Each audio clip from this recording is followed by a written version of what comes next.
পরিবেশ, প্রতিবেশ, জীববৈচিত্র্য, এগুলির ভিতরে যদি আমরা একটা সামঞ্জস্য না আনতে পারি চিন্তাধারার ভিতরে, তাহলে কিন্তু ভবিষ্যতে আসলে আমাদের উন্নয়নটা টেকসই হবে না।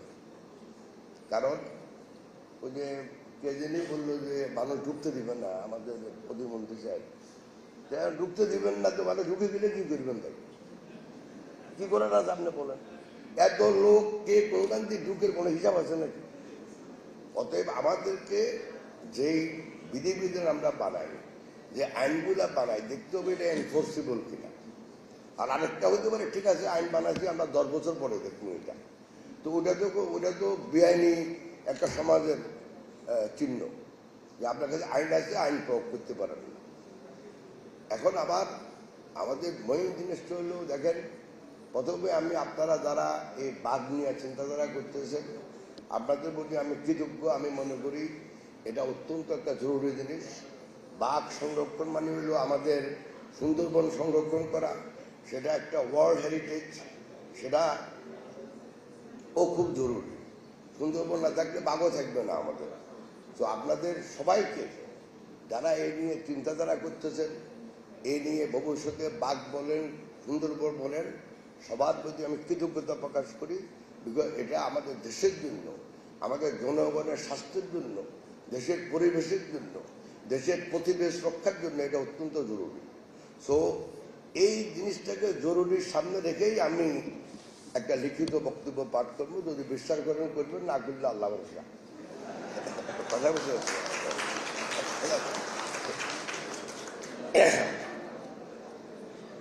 সম্মানিত সুধীবৃন্দ, সংবিধানের 18 অনুচ্ছেদ অনুযায়ী বর্তমান ও ভবিষ্যৎ নাগরিকদের জন্য পরিবেশ সংরক্ষণ ও উন্নয়ন এবং প্রাকৃতিক সম্পদ, জীববৈচিত্র্য, জলাভূমি, বন ও বন্যপ্রাণী সংরক্ষণ ও নিরাপত্তা বিধান করা রাষ্ট্রের দায়িত্ব। আমি মনে করি শুধু রাষ্ট্র না, এটা প্রতিটি মানুষের দায়িত্ব। প্রত্যেকে যদি আমরা নিজের দায়িত্ব বহন না করি, তাহলে কিন্তু কোনো সমাজের কোনোদিন উন্নয়ন হবে না। শহীদ রাষ্ট্রপতি জিয়াউর রহমান 1975 সালে গ্রামীণ কৃষি উন্নয়ন ও বন্যপ্রাণীর আবাসস্থল ও জীববৈচিত্র্য সংরক্ষণে ব্যাপক খাল খনন কর্মসূচি এবং বৃক্ষরোপণ অভিযান শুরু করেছিলেন। সদ্য প্রয়াত প্রধানমন্ত্রী বেগম খালেদা জিয়া জনগণকে বৃক্ষরোপণে উদ্বুদ্ধ করার জন্য 1993 সালে সর্বপ্রথম দেশব্যাপী বৃক্ষমেলা শুরু করেছিলেন। তারই ধারাবাহিকতায় বর্তমান প্রধানমন্ত্রী জনাব তারেক রহমান বন, বন্যপ্রাণী, পরিবেশ ও জীববৈচিত্র্য রক্ষায় ন্যাশনাল গ্রিন মিশন শুরু করেছেন। আগামী 5 বছরে দেশব্যাপী 25 কোটি বৃক্ষরোপণের অংশ হিসাবে এই বছর 5 কোটি বৃক্ষরোপণ করা হচ্ছে। 25 কোটির পরিবর্তে আমরা প্ল্যান করতেছি 35 কোটি। কারণ নর্মাল নিয়মে যে গাছ লাগানো হয়, সেই গাছের আবার 30% মারা যায়। অতএব আমরা চাচ্ছি 25 কোটি, বলতে 25 কোটির জন্য আমরা লাগাতে পারি পুরা বাংলাদেশে। আমাদের মাননীয় প্রধানমন্ত্রী বন, বন্যপ্রাণী ও প্রকৃতিকে খুবই ভালোবাসেন। এই জন্য তিনি গতানুগতিক দ্বারা বাইরে এসে কক্সবাজার জেলার চকরিয়া উপজেলার মালুমঘাট এলাকায় সংরক্ষিত বনে বৃক্ষরোপণের মাধ্যমে আনুষ্ঠানিকভাবে দেশব্যাপী 5 বছরে 25 কোটি বৃক্ষরোপণ কর্মসূচির শুভ উদ্বোধন করেছেন। উপস্থিত সুধীবৃন্দ, বাঘ আমাদের জাতীয় প্রাণী। একসময় দেশের প্রায় সব বনে বাঘ থাকলেও বর্তমানে বাঘের একমাত্র আবাসস্থল হচ্ছে সুন্দরবন। বাঘকে বনের প্রাকৃতিক পাহারাদার বলা হয়। এটি কিস্টোন স্পিসিস হিসাবে বনের খাদ্য শৃঙ্খল নিয়ন্ত্রণে গুরুত্বপূর্ণ ভূমিকা পালন করে। সেজন্য বাঘ সংরক্ষণের অর্থ কেবল একক প্রজাতি ব্যবস্থাপনা নয়, ওই পরিবেশের অপরাপর সকল প্রজাতি এবং তাদের আবাস, চারণভূমি, খাদ্য এবং প্রজনন ক্ষেত্র সংরক্ষণের সমষ্টি হচ্ছে বাঘ সংরক্ষণ। সারা বিশ্বে বন উজাড় ও শিকারী কর্তৃক বাঘ হত্যার ফলে বর্তমানে এই প্রাণীটি IUCN কর্তৃক মহাবিপন্ন প্রজাতি হিসেবে চিহ্নিত হয়েছে। বাঘ একসময় পৃথিবীর 13টি দেশে থাকলেও বর্তমানে কম্বোডিয়া, ভিয়েতনাম এবং লাওস থেকে বাঘ বিলুপ্ত হয়ে গেছে। 1900 সালে বিশ্বে বাঘের সংখ্যা ছিল লক্ষাধিক, এটি কমে বর্তমানে 5,600-তে দাঁড়িয়েছে। বিশেষজ্ঞদের মতে বাঘের সংখ্যা দ্রুত কমে যাওয়া এই প্রবণতা চলমান থাকলে আগামী কয়েক দশকে পৃথিবী থেকে বাঘ হারিয়ে যাওয়ার আশঙ্কা রয়েছে। এই প্রেক্ষাপটে এবারের বাঘ দিবসটির প্রতিপাদ্য সবাই হই সচেতন, বাঘ করে সংরক্ষণ খুবই গুরুত্বপূর্ণ এবং সময়োপযোগী।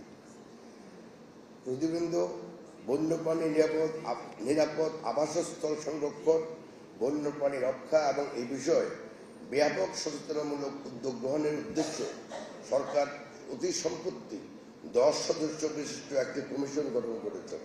কমিশনের কার্যপরিধির মধ্যে উল্লেখ আছে সুন্দরবনের রয়্যাল বেঙ্গল টাইগারের সংখ্যা বৃদ্ধির লক্ষ্যে কার্যত ব্যবস্থা গ্রহণ, হাতি সহ অন্যান্য বন্যপ্রাণী নিরাপদ আবাসস্থল সংরক্ষণের উন্নয়ন ব্যবস্থা ও সুরক্ষার লক্ষ্যে অবৈধভাবে দখলকৃত বন বিভাগের জমি পুনরুদ্ধারের বিষয়ে পরামর্শ প্রদান, হাতি সহ অন্যান্য বন্যপ্রাণীর নিকটবর্তী স্থানে বসবাসরত আদিবাসীদের জন্য বন্যপ্রাণী রক্ষা করার জন্য লক্ষ্যে জনসচেতনামূলক উদ্যোগ গ্রহণের পরিকল্পনা সহ বন্যপ্রাণী ও মানুষের দ্বন্দ্ব নিরসনে কার্যক্রম গ্রহণের পরামর্শ প্রদান করা, বন্যপ্রাণীর খাদ্যের নিশ্চিতের লক্ষ্যে বনে ফলজ গাছ রোপণের পরিকল্পনা সহ বিভিন্ন কার্যক্রম গ্রহণের পরামর্শ প্রদান।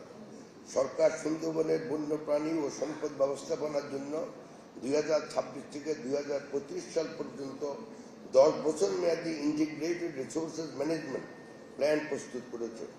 সুন্দরবনের বাঘের নিরাপদ আবাসস্থল রক্ষা করা, বাঘ ও হরিণ শিকার রোধ করা এবং সুন্দরবন সংলগ্ন এলাকায় মানুষের সাথে বাঘের সংঘাত কমানো দীর্ঘমেয়াদী ও কৌশলগত রূপকথা হিসাবে বাংলাদেশ টাইগার অ্যাকশন প্ল্যান প্রণয়ন করা হয়েছে এবং বর্তমানে 10 বছর মেয়াদী একটি ন্যাশনাল টাইগার রিকভারি প্রোগ্রাম প্রণয়নের কাজ চলছে। দেশের জীববৈচিত্র্য রক্ষার্থে বর্তমান সরকার বন্যপ্রাণী সংরক্ষণ ও নিরাপত্তা আইন 2026 প্রণয়ন করেছেন। বন্যপ্রাণী দ্বারা আক্রান্ত জানমালের ক্ষতিপূরণ বিধিবিধান 2021 অনুযায়ী বাঘ দ্বারা আক্রান্ত ও ক্ষতিগ্রস্ত ব্যক্তিকে ক্ষতিপূরণ প্রদান করা হয়। জনগণকে বন্যপ্রাণী সংরক্ষণে সম্পৃক্ত উদ্বুদ্ধীকরণের লক্ষ্যে অপরাধ উদ্ঘাটন পুরস্কার প্রদান বিধিমালা 2020 প্রণয়ন করা হয়েছে। আসামি সহ বাঘ সংক্রান্ত অপরাধের তথ্য প্রদানের জন্য 25 থেকে 50,000 টাকা আর্থিক পুরস্কারের ব্যবস্থা গ্রহণ করা হয়েছে। বন্যপ্রাণী সংরক্ষণ ও নিরাপত্তা, বন্যপ্রাণীর আবাসস্থল সংরক্ষণ, বন্যপ্রাণী উদ্ধার, বন্যপ্রাণী সংরক্ষণে সচেতনামূলক কার্যক্রম স্বেচ্ছাসেবক হিসেবে যারা কাজ করছেন বা ভবিষ্যতে যারা যুক্ত হতে আগ্রহী তাদেরকে নিবন্ধন করার উদ্যোগ নেওয়া হয়েছে। ইতিমধ্যে জুন 2026 পর্যন্ত 1287 জন স্বেচ্ছাসেবী নিবন্ধন করেছেন। সারা বিশ্বে বন জড় বন্যপ্রাণী অপরাধী কর্তৃক বাঘ হত্যার ফলে বর্তমানে এই প্রাণীটি মহাবিপন্ন প্রজাতি হিসাবে চিহ্নিত আছে।